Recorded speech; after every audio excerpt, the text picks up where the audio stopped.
Yeah, and I'm Jim. I normally go to St Mary's, so people from St Mary's will regularly see me down there.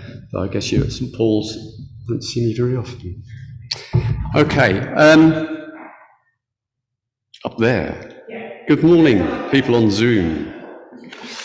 So I'm here to talk a bit about this climate emergency, but Alex has asked me to talk a bit about what I'm doing, but then also talk about the church's plans. So let me first of all talk to you about what I'm doing. I just want to go back first of all to David Wharton's talk he did at St Mary's, where he demonstrated the importance of all the elements in global warming, things like, and he had 6 buckets, where he had one demonstrating earth, one was air, and one was water, and he put those on a desk. Then he put 2 buckets on top of that, one which was plants, one was animals, and on top of that, humans.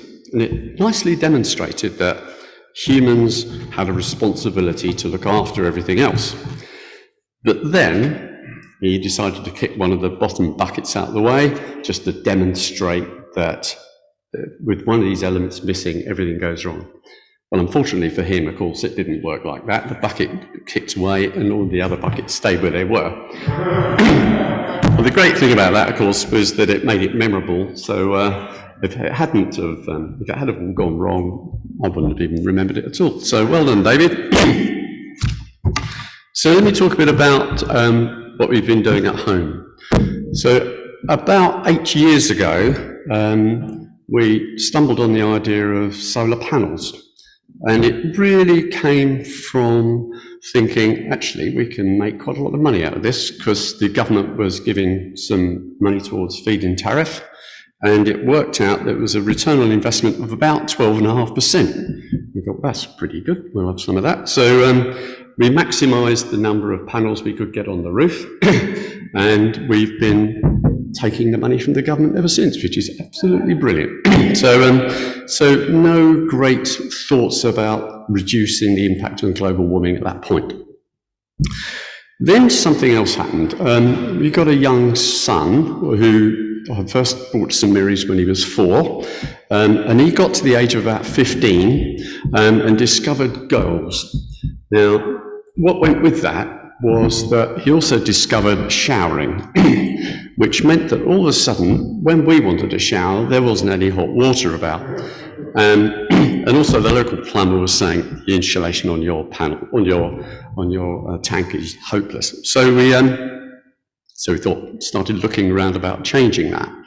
And we stumbled across a sort of water tank that can be heated from an air source. So we've now got an air source heat pump which heats our hot water. So it's just like a reverse fridge, and we had that for about 6 years, and it works really, really well.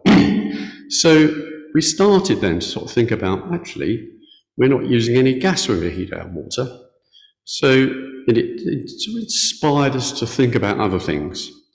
So some of the other examples, the other things we're doing is a couple of years ago, we changed our gas hob, mainly because we didn't like cleaning it very much, to an induction hob.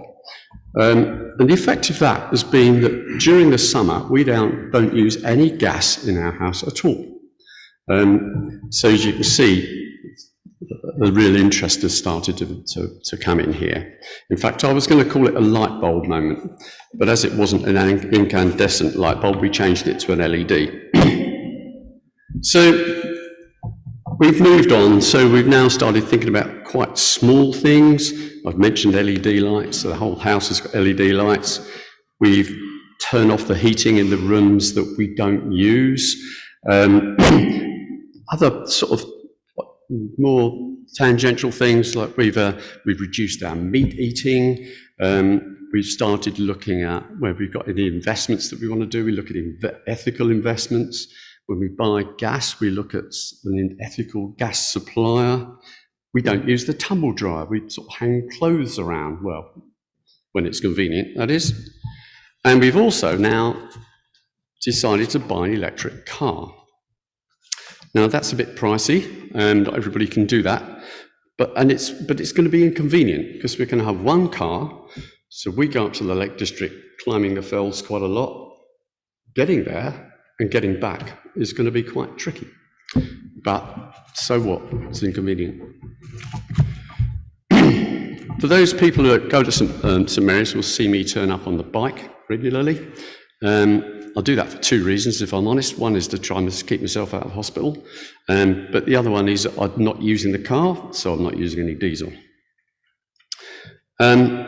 This week I've fitted a towel rail timer. So whereas before it was on 24 hours a day, it's now on just for 2 or 3 hours when we need it. So we're trying. And when it comes to voting, we now look at what parties are doing when it comes to the voting times. I'm not a very strong political animal, but this one certainly rings a bell with me. We've still got lots to do. We have sloping walls in our ceilings, and I don't think there's any insulation in there. We've got suspended floors, which aren't insulated. We've got cavity walls, which are too narrow to insulate. We've got to solve these somehow or another, because our aim is to fit one of these ground source heat pumps or an air source heat pump or a heat pump of some form to be able to make our house completely gas-free within the next 2 or 3 years. Probably a bit ambitious, and we're struggling, if I'm honest, to actually find someone to do this insulation, but we'll get there. So, lots we can do, but I have a dilemma. I was mentioning to George earlier, I have a son who lives in Sydney. Now, if anybody can suggest to me a way that I can go and see my son and make that zero carbon, I'd be really pleased to hear it. But at the moment, the best I've got is offsetting. Well, okay, maybe, and I'll do that, but I'm not convinced, really. So you can see there's lots we're doing. So when Alex stood up and asked for anyone who was interested in joining a church eco group, I sort of thought, yeah, I'll give that a go. So I was sort of keen to broaden the actions, the influence that I can have, and this was sort of a way of doing it. So where we got so far is that we had an initial meeting. Was it 6 or 7 of us? I can't remember about that. Hear that? Yeah. And Alex introduced us to a survey. It's called an AROSHA survey. AROSHA is a Christian organisation which is encouraging action from the church on eco matters. Its vision is to help look after God's earth in worship and teaching, look after buildings and land, engage with the local community, campaign on globally and on lifestyles within the congregation. So we did this survey. We all sat around, and it highlighted a lot of areas where we're quite good, and a lot of areas that we've got a lot to do, lots of improvements to be made. Some of the things that were in there was about the building's carbon footprint. I must admit, initially I thought that's what it was all going to be around. I mean, how you heat a church like this with the roof the height it is, I fail to understand at the moment. But it's more than that, which caught me a bit by surprise. So there's a lot in there about land use, what we're doing with our land outside, the various gardens, a bit about recycling, doing that properly, getting our cleaning products from ethical sources, using water meters, fair trade. So there's quite a lot of issues there. And one of the things that came up was about recycling inkjet cartridges. And I know you've got them at the back of the church. And just the advert here is that I work for a charity called Discover, and they collect the ink cartridges and get some money for it. So I'll be collecting your ink cartridges. So please, if you've got any, I'll have those. So having done the AROSHA survey, the idea now is to identify actions, areas for actions, do an action plan, which we've done, and delivering this is part of that action plan, and work towards an award. Now, the way the Arusha thing works is that you submit your initial survey to Arusha, they score it and give you, tell you where you are on the score, and we've decided at the moment to go for bronze, which does mean at least we're picking off the low fruit, the easy stuff, which I think is the right thing to do. We'll, once we've done that, maybe we can then start looking about how you heat this church. So the things in our action plan are review our energy use, look at cleaning products, see what's ethical, what isn't, do some litter picking, and various other things like the recycling. So this talk was part of the action plan. I think we're going to organise another speaker from Arusha to tell us about what's going on elsewhere.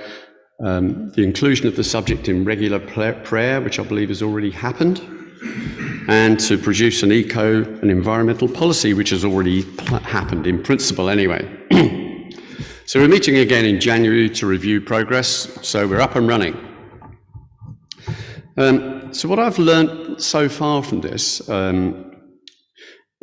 is in conjunction with a visit I made to the Edexcel Centre on Thursday with Tim Astin, who's the vicar at Church of Good Shepherd, and he's the eco-advisor for the Suffolk Diocese.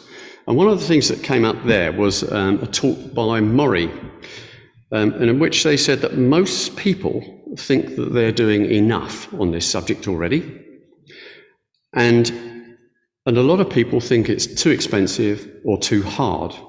There were lots of other stuff in that, but that's the thing I particularly remember. Well, where I am is that I'm pretty sure that I can't affect what China's doing, what India's doing, or the UK power generation network. I can't deal with that, but I can deal with the small things. I can change my light bulbs. I can eat less meat. I can talk to my friends and family about what I'm doing, and I'm doing a lot of that, and a lot of them are giving me a lot of grief about buying an electric car and about recycling of lithium batteries, but it's generating a conversation, and I think that's fine. It's not possible for everyone to have an electric car. We happen to live in a 3-bedroom, semi-detached house with a drive, so we can get a charging point. We've got some money we can do it with. One of my sons lives on the 9th floor of a block of flats. I mean, I don't know how you recharge a car from there. And so it's not straightforward. But it's not all about that. It's get people talking, get people thinking, get them disagreeing. It's going to be inconvenient. Some of this, I mean, I think the ground source heat pumps don't heat the house as well as it would have done before. So I might have to put another jumper on. I might have to recharge or plan my journeys with this electric car. But it's inconvenient, so what? And in conclusion, I want to be able to look at my 4 children, my 4 boys. I want to look them in the eye and say, I did my very best to help keep this planet habitable for your children. Thank you.